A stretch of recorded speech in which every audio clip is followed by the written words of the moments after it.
देहरादून लिए चलते हैं। जन जन की सरकार जन जन के द्वार कार्यक्रम के तहत सीएम पुष्कर सिंह धामी इस कार्यक्रम में पहुंचे हैं। सहसपुर के SGRR पब्लिक स्कूल में ये कार्यक्रम है। सीएम धामी इस कार्यक्रम में मौजूद हैं। क्या कुछ कह रहे हैं आपको सुनवाते हैं। कि जनता ही लोकतंत्र में सर्वोपरि होती है। सरकार का कार्य पूरी निष्ठा, पूरी संवेदनशीलता और पूरे समर्पण के साथ जनता की भलाई के लिए काम करना होता है। और इसी भावना के साथ हमने संकल्प लिया कि सरकार केवल सचिवालय से नहीं चलेगी, सरकार केवल कार्यालयों से नहीं चलेगी, बल्कि सरकार जन जन के द्वार पहुंचेगी, जन जन के पास पहुंचेगी, उनके पास जाकर उनकी समस्याओं का समाधान करेगी। और इसी का नतीजा है कि आज पहले जनता अपनी समस्याओं के लिए सरकारी कार्यालयों में जाती थी, चक्कर लगाती थी, लेकिन आज सरकार समाधान लेकर जनता के बीच जा रही है।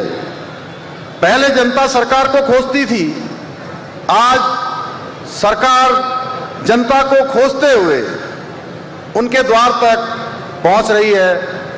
यही भाइयों बहनों सही में सुशासन है, यही सेवा है और यही समर्पण है। भाइयों बहनों, हमने जब जन जन की सरकार जन जन के द्वार इसका पहला चरण चलाया था तो प्रदेश भर में लगभग 65 दिनों तक ये अभियान 700 शिविरों के माध्यम से किया गया, जिसमें लगभग 6 लाख से भी अधिक लोगों ने प्रतिभाग किया। और मैं देहरादून की बात करूं तो 46 शिविरों के माध्यम से 60,000 से भी अधिक लोगों ने इसमें सहभागिता की और लगभग 39,000 लोगों को मौके पर ही विभिन्न सरकारी योजनाओं का लाभ उपलब्ध कराया गया। ये उपलब्धि आंकड़ों की कहानी मात्र नहीं है, बल्कि उस विश्वास की कहानी है जिसके कारण जनता और सरकार के बीच की जो दूरियां थी, जो कम्युनिकेशन गैप था, उस कम्युनिकेशन गैप को समाप्त किया गया है। यह इस बात का प्रमाण है कि सरकार फाइलों तक सीमित रहकर नहीं, बल्कि जनता के बीच में उनकी समस्याओं को समझते हुए निर्णय लेने में विश्वास करती है, उसका समाधान देने पर विश्वास करती है।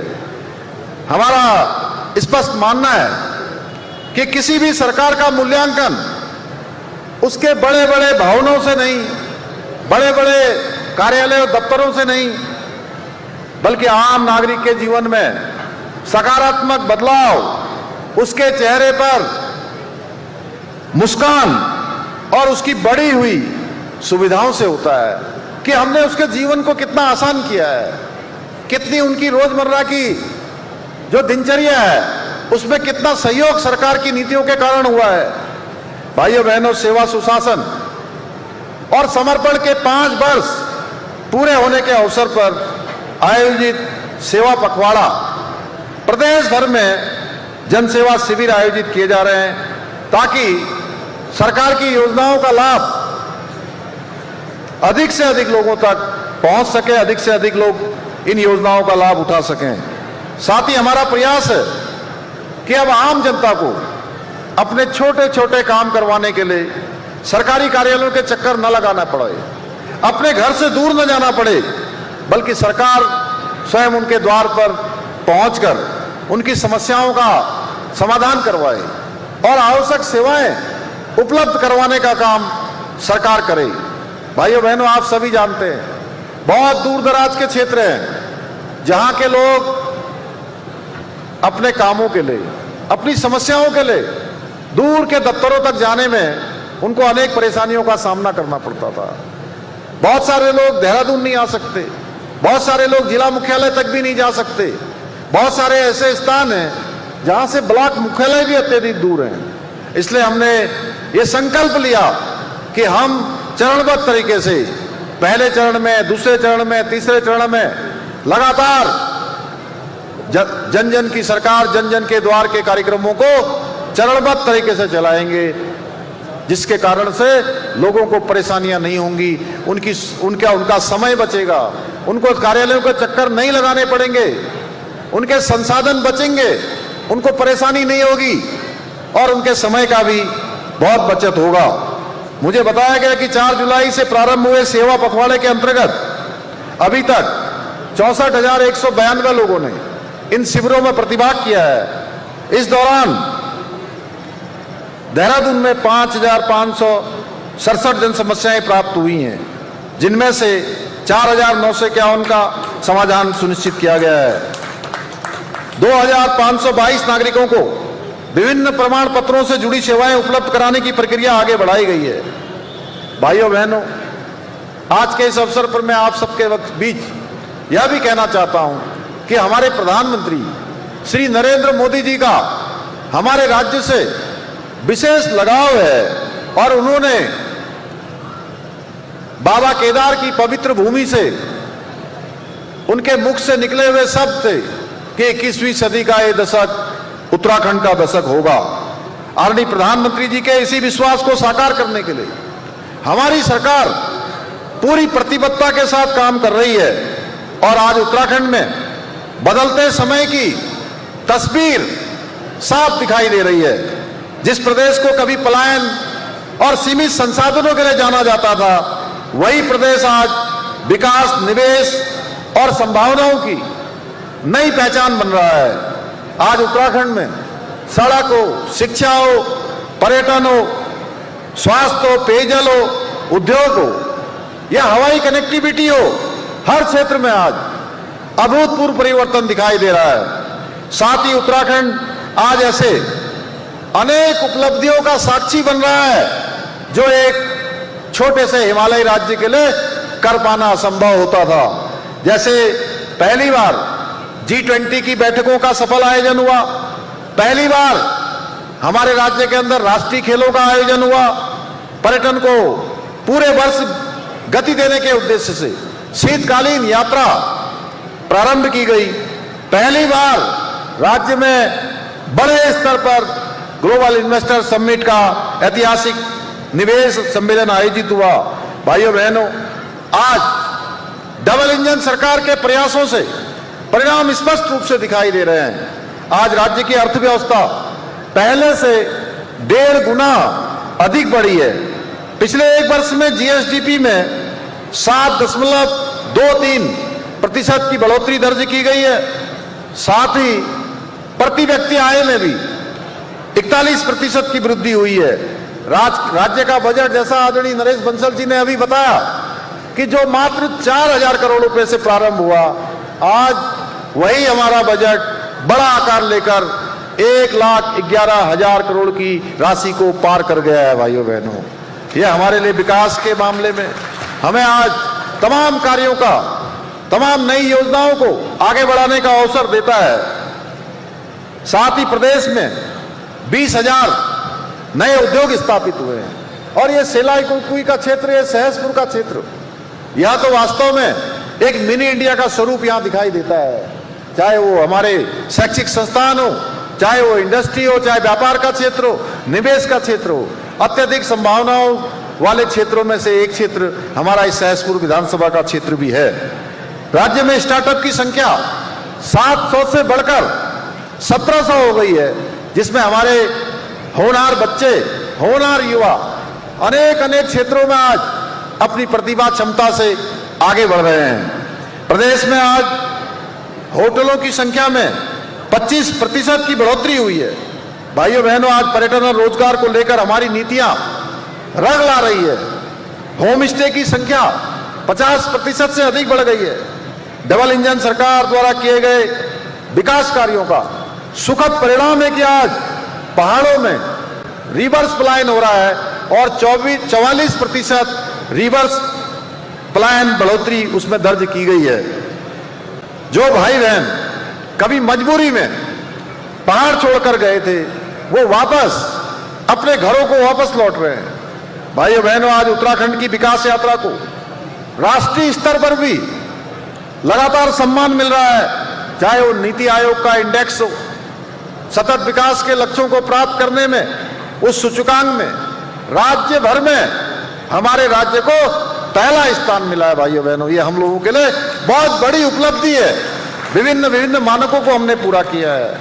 वहीं सार्वजनिक वित्तीय प्रदर्शन सूचकांक इंडिया इनोवेशन इंडेक्स में विशेष एवं हिमालय राज्यों की श्रेणी में भी हमारे राज्य को पूरे देश में दूसरा स्थान प्राप्त हुआ है। साथ ही लगातार 4 वर्षों से मोस्ट फिल्म फ्रेंडली स्टेट हमको चुना जा रहा है। लगातार भारत सरकार हमको प्रोत्साहित कर रही है।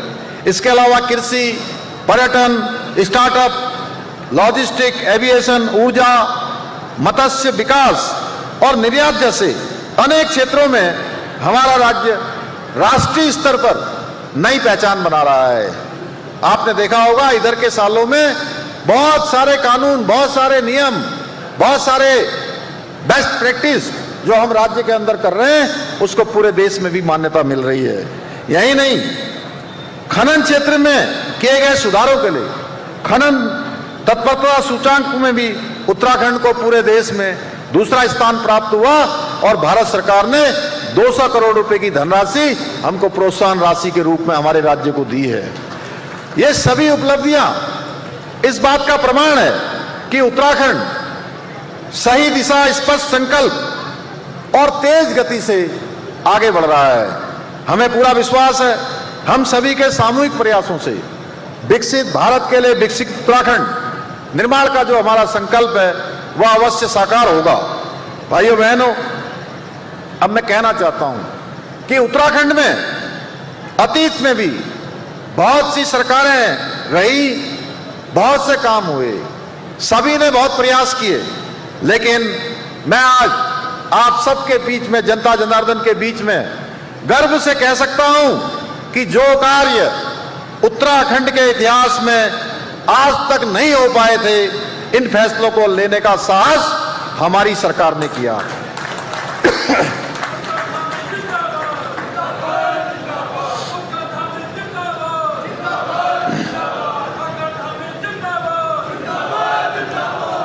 हमने राजनीति से ऊपर उठकर अनेक ऐतिहासिक निर्णय लिए जो राज्य के लिए जरूरी थे, राज्य के हित में लिए जाने जरूरी थे, हमारी आने वाली पीढ़ियों के भविष्य में लिए जाने जरूरी थे, राज्य के देवत्व को बचाने के लिए जरूरी थे, यहाँ की मूल पहचान उसका कोई नुकसान न हो उसके लिए जाने जरूरी थे। हमने देश में सबसे पहले समान नागरिक संहिता का कानून लागू करके सामाजिक न्याय और समान अधिकारों की नई मिसाल प्रस्तुत की और देवभूमि से गंगा निकलकर आज पूरे देश के अन्य राज्यों को भी लाभ देने का काम कर रही है। अनेक राज्य अब उस दिशा में आगे बढ़ गए हैं। प्रदेश में मदरसा बोर्ड समाप्त कर उत्तराखंड राज्य अल्पसंख्यक शिक्षा प्राधिकरण की नींव हमने रखी है। साथ ही देवभूमि की संस्कृति और अस्मिता की रक्षा के लिए हमने देश का सबसे कड़ा धर्मांतरण का कानून लागू किया है। हमने युवाओं के हितों को सुरक्षित करने के लिए किसी गरीब माता पिता के बेटे की प्रतिभा, क्षमता, योग्यता उसके साथ अन्याय न हो, हम देश का सबसे कठोर नकल विरोधी कानून लेकर आए और जिसका परिणाम हुआ कि करीब 34,000 से भी अधिक युवाओं को पारदर्शिता के साथ आज सरकारी नौकरियां प्राप्त हुई हैं। इतना ही नहीं, हमने भ्रष्टाचार के प्रति जीरो टॉलरेंस की नीति अपनाते हुए भ्रष्टाचार में लिप्त, चाहे वो किसी संवर्ग का हो, आईएएस हो, पीसीएस हो, आईएफएस हो या किसी भी उच्च सेवा में हो, सबके खिलाफ एक नीति अपनाते हुए दोषियों को सलाखों के पीछे पहुंचाने का काम किया है। साथ ही हमने भूमि पर होने वाले अतिक्रमण, सुनियोजित तरीके से एक लैंड जिहाद जो हमारे यहाँ की सरकारी जमीनों पर कब्जे हो रहे थे, हमारी बहन बेटियों के साथ सुनियोजित तरीके से उनके जीवन को बर्बाद करने का कुचक्र चल रहा था, षड्यंत्र चल रहा था, लव जिहाद, या हमारे यहाँ की चीजों को गंदा करने के लिए थूक जिहाद चल रहा था, या अवैध मजारों के विरुद्ध हमने कठोर कार्रवाई का स्पष्ट संदेश दिया है कि देवभूमि उत्तराखंड में कानून से ऊपर कोई नहीं है, चाहे कोई भी होगा कानून उसके साथ सख्ती से काम करेगा। हमने राजनीतिक नहीं, हमने राष्ट्र नीति और जन नीति को प्राथमिकता दी है, जन कल्याण को प्राथमिकता दी है। भाइयों बहनों, आज मैं अपने जो विपक्ष के मित्र हैं उनसे भी पूछना चाहता हूं कि जो काम दशकों तक सत्ता में रहने के बावजूद नहीं हो पाए, वे काम हमारी सरकार ने इतने कम समय में कैसे करके दिखाए। ये केवल प्रश्न मेरा नहीं है, ये प्रश्न आप सबका है, उत्तराखंड के एक एक जन जन का प्रश्न है। क्या ये काम जो आज हुए हैं, इन सालों में हुए हैं, ये काम तो पहले भी हो सकते थे, नहीं हुए पहले। इसलिए नहीं हुए कि उनकी इच्छा शक्ति नहीं थी, नीति नहीं थी, नियत नहीं थी भाइयों बहनों। क्योंकि फर्क साफ है, जहां कांग्रेस के पास केवल घोषणाएं थी, वहीं भाजपा के पास विकास का संकल्प है। विकास का संकल्प होते हुए विकास की अवधारणा है। जहां कांग्रेस ने समस्याओं को बरसों तक लटकाए रखा, भाजपा ने समस्याओं के समाधान का रास्ता चुना है। कांग्रेस के समय में जनता अपने छोटे छोटे कामों के लिए सरकारी कार्यालयों के चक्कर लगाती थी, लेकिन आज स्थितियां बदल गई हैं। आज सरकार स्वयं जनता के बीच पहुंच रही है। कांग्रेस के समय में जनता सरकार के दरवाजे पर खड़ी रहती थी, आज भाजपा सरकार जनता के दरवाजे पर खड़ी है, जन जन के द्वार पर पहुंची है। भाइयों बहनों, अगर मैं सहसपुर विधानसभा क्षेत्र में हमारी सरकार ने जो मूलभूत समस्याओं को, मूलभूत सुविधाओं को विस्तार और जनजीवन को बेहतर बनाने के लिए अनेक महत्वपूर्ण कार्य किए हैं। हमारे विधायक जी सहदेव सिंह बुंडीर जी हमेशा विकास को समर्पित रहते हैं, बहुत सकारात्मक सोच के साथ लगातार विकास कार्यों को आगे बढ़ाते हैं। जब भी मेरे पास आते हैं, विकास कार्यों के लिए आते हैं। सच में बहुत ही समर्पित विधायक के रूप में आप सबने एक शानदार विधायक को लगातार इस क्षेत्र से चुना है। भाइयों बहनों, सेलाकुई में 100 शैय्या युक्त मानसिक स्वास्थ्य चिकित्सालय का निर्माण स्वास्थ्य सुविधाओं के विस्तार की दिशा में महत्वपूर्ण कदम है। सहसपुर पुनरीक्षित पेयजल योजना से क्षेत्र में स्वच्छ और पर्याप्त पेयजल की व्यवस्था मजबूत हुई है। राजकीय इंटर कॉलेज गुनियाल गांव भवन निर्माण सहित शिक्षा क्षेत्र में आधारभूत सुविधाओं का विस्तार किया गया है। पौधा, मझौन, मोटर मार्ग सहित विभिन्न सड़क परियोजनाओं से ग्रामीण क्षेत्र की जो कनेक्टिविटी है वो बेहतर हुई है। कृषि और किसानों की आय बढ़ाए जाने के लिए पॉली हाउस योजना को विस्तार दिया जा रहा है। महिला स्वयं सहायता समूह के माध्यम से आईटीबीपी को जैविक सब्जियों की आपूर्ति कर महिलाओं को आज स्वरोजगार से जोड़ा जा रहा है। जामुनवाला नहर सहित सिंचाई सुविधाओं के सुदृढ़ीकरण के कार्य किए जा रहे हैं। टॉन्स नदी, स्वाराना नदी सहित संवेदनशील क्षेत्रों में बाढ़ सुरक्षा कार्य करवाकर जनता की सुरक्षा सुनिश्चित की जा रही है। हमारा प्रयास है कि सहसपुर केवल भौगोलिक रूप से ये आगे न बढ़े, बल्कि हर क्षेत्र में सहसपुर क्षेत्र आगे बढ़े, चाहे वो शिक्षा का क्षेत्र हो, चाहे वो स्वास्थ्य का क्षेत्र हो, रोजगार हो या आधुनिक सुविधाएं। ये इन क्षेत्रों में ये विधानसभा हमारी प्रदेश की अग्रणी विधानसभा बने, एक आदर्श विधानसभा बने। भाइयों बहनों, अब विकास कार्यों की सूची इतनी लंबी है, ऊपर से विधायक जी ने अभी घोषणाओं का भी एक बड़ा पत्र मुझे दिया, आपके सामने पड़ा है, 11 घोषणाएं उसमें हैं। और मैं सभी विकास योजनाओं के यदि नाम लेने लगूंगा तो सुबह से शाम हो जाएगी, लेकिन ये योजनाएं समाप्त नहीं होंगी। लेकिन मैं आपको विश्वास दिलाना चाहता हूं कि सहसपुर के विकास की गति कभी रुकने नहीं दी जाएगी। यहाँ का विकास अनवरत रूप से आगे बढ़ाया जाएगा। भाइयों बहनों, हमारी सरकार देवभूमि उत्तराखंड को देश का सर्वश्रेष्ठ राज्य बनाने के अपने विकल्प रही संकल्प के साथ निरंतर कार्य कर रही है। हमारा संकल्प है कि हर गांव तक विकास पहुंचे, हर परिवार तक सुविधा पहुंचे और हर व्यक्ति के जीवन में खुशहाली आए। मुझे पूरा विश्वास है सहसपुर विधानसभा की देवतुल्य जनता का आशीर्वाद और उनका सहयोग हमें हमेशा मिलता रहेगा। और अभी तक सहसपुर में जो आज शिविर हुआ है, बड़ी संख्या में लोग आए हैं। मैं अपने अधिकारियों से कहना चाहता हूं कि एक एक व्यक्ति जो शिविर तक पहुंचा है उसकी समस्या का समाधान होना चाहिए। सरलीकरण, समाधान और निस्तारण और संतुष्टि, ये हमारा मंत्र है। इस मंत्र को ध्येय वाक्य मानते हुए हमको आत्मसात करना है, अपनी कार्य संस्कृति में इसको लगातार करना है। और लगातार अभी हमारा पखवाड़ा चलेगा। बरसात के बीच में यदि कहीं व्यवधान आएगा तो उसके बाद भी आदरणीय भाई साहब नरेश जी हमारे राष्ट्रीय नेता यहाँ बैठे हुए हैं,